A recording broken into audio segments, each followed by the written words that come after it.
Hello everyone, welcome to NASCAR News Kid. The NASCAR Cup Series just wrapped up the 2026 Coca-Cola 600 at Charlotte Motor Speedway, the most prestigious, longest crown jewel race of the year, and I just wanted to start off by saying, what a week, what a weekend, what a night in Charlotte. Everything that NASCAR, the community of NASCAR has gone through the past few days, just a gloomy weekend and week leading up to the Coca-Cola 600. Just wanted to get that out there before we get into the race stuff, analyze all that, but just a very gloomy race weekend for obvious reasons. Let's get into the race here, analyze it. We have been talking about Spire and Daniel Suarez. They have just been able to click the past few weeks, the whole season, Daniel Suarez and Spire. And I don't know what they're doing that's making them do so well this year, but Daniel Suarez just been doing fantastic this year, has been in the playoff talk, the chase, cut line talk ever since we started the season last week at Dover, the All-Star race. He got the fan vote, and then this week he comes and now he's a Coca-Cola 600 winner. Daniel Suarez picks up the Coca-Cola 600, one of his favorite race events of the season. He said, only with about 25 laps to go, the race was called, and Daniel Suarez, he picks up the win regardless of the rain that moved in. Yes, there was rain, as I mentioned a little earlier.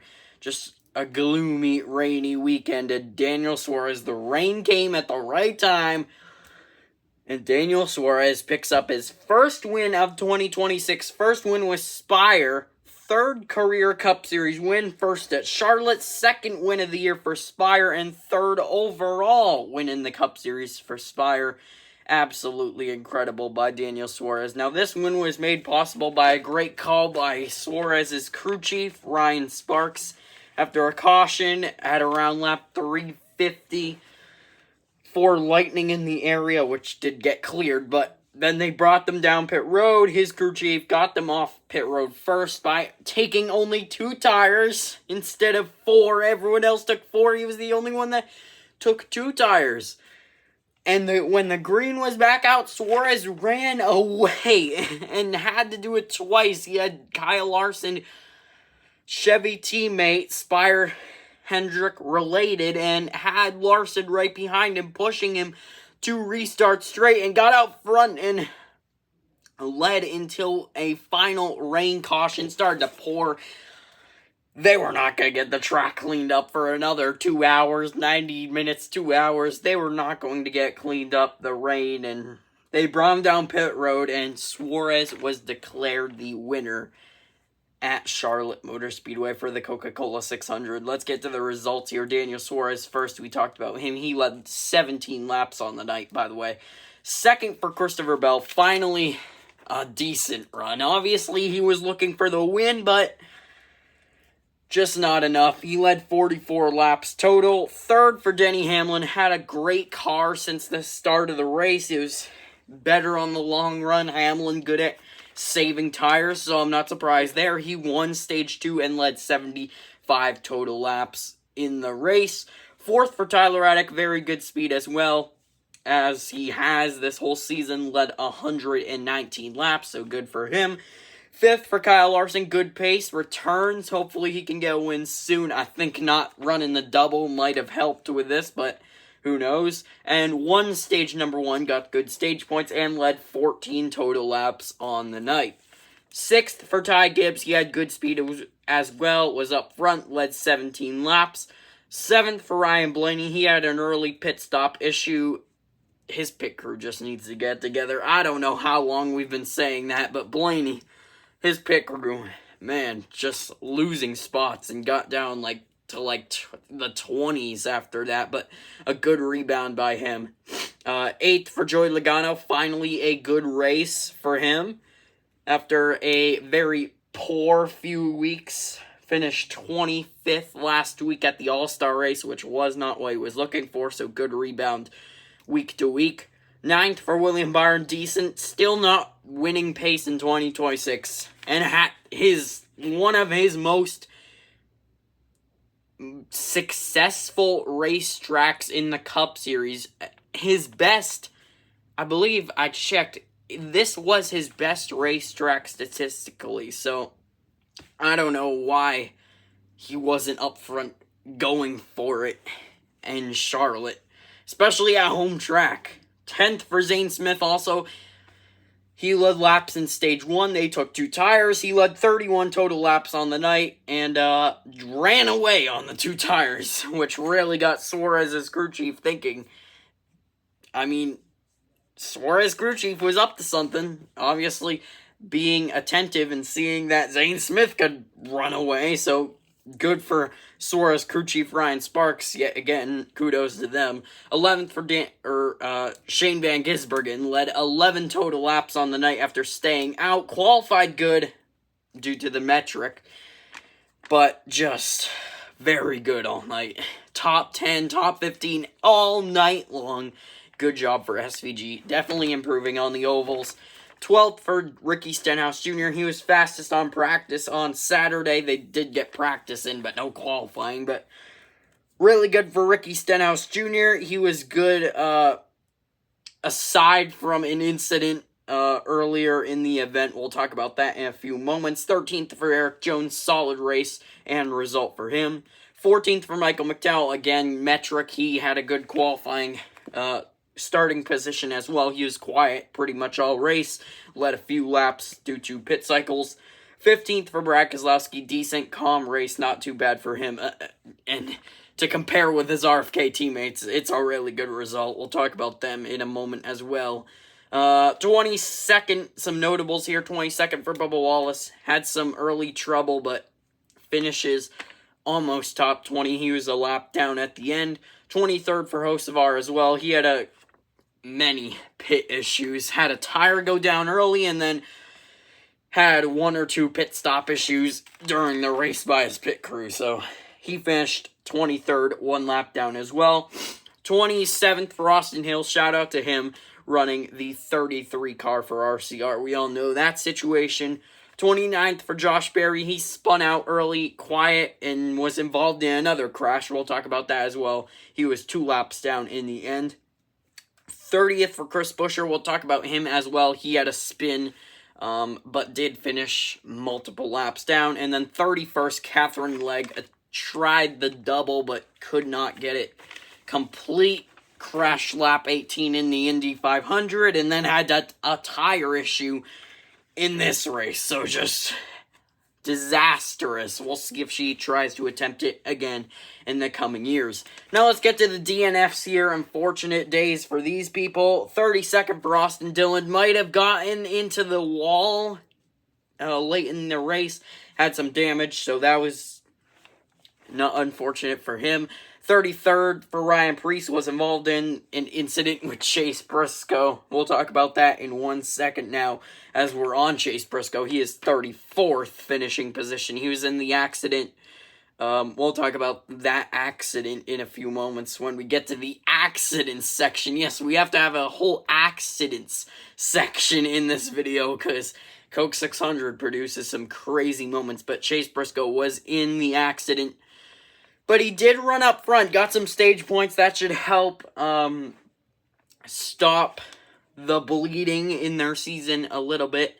He led 34 laps, not too bad with the stage points to help.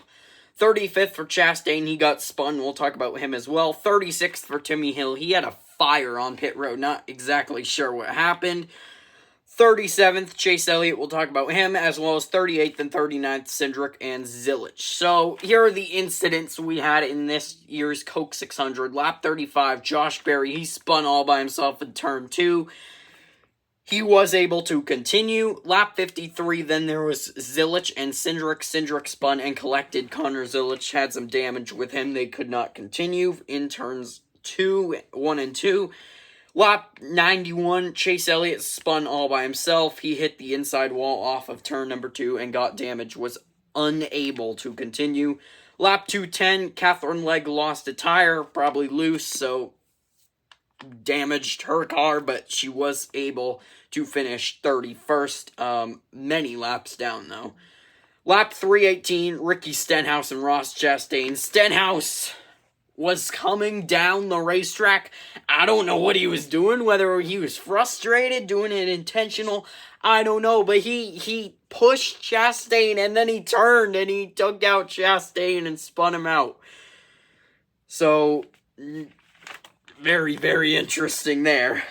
Looked like he was just frustrated. And then lap 329, Chase Briscoe gave a push to Chris Buescher, who spun and collected Preece and Barry as well. Briscoe got collected by Preece after Buescher collected Preece, who collected Briscoe after Briscoe got into Buescher. So just craziness there. Now let's get the standings here. We are 13 races through the season, 13 out of 26 in the regular season, so we are halfway done with the regular season in 2026. Let's get the standings here. First is Tyler Reddick. He has 620 points. He is at 122 points ahead of second, who is Denny Hamlin, his car owner, who is 122 points back with 498 points. Third for Blaney, 446. Fourth for Gibbs, 425. And fifth, Chase Elliott, 423. Now, the rest of the standings down to 12th, where we start talking about the cut line here. 6th, Larson. 7th, Buescher. 8th, Bell. 9th, Hocevar. 10th, Suarez after that win. And 11th, Brad Keselowski. Now let's talk about the cut line here, 12th through 20th.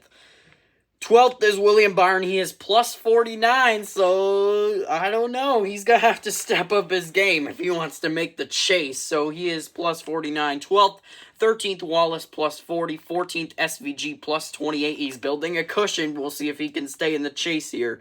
15th for Briscoe plus 16. And 16th, Preece plus 15.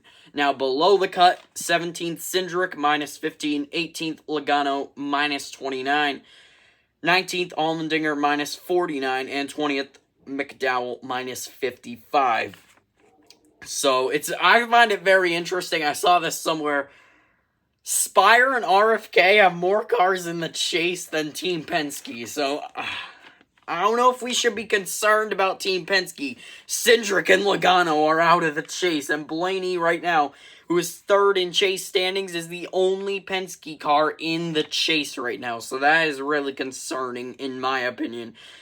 Now, some other facts about the race before we wrap this up. 373 of the 400 laps were completed, out and 559.5 miles. So about 40 miles not complete in the Coca-Cola 600.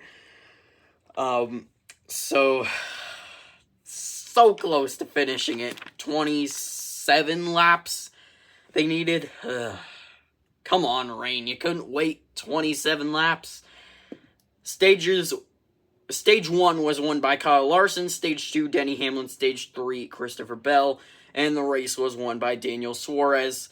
Xfinity fastest lap went to Ty Gibbs. There were 32 lead changes among 13 drivers and 12 cautions for 75 total laps. So overall, I felt like this Coca-Cola 600 scores as one of the best I've ever seen racing-wise, with the racing line and stuff.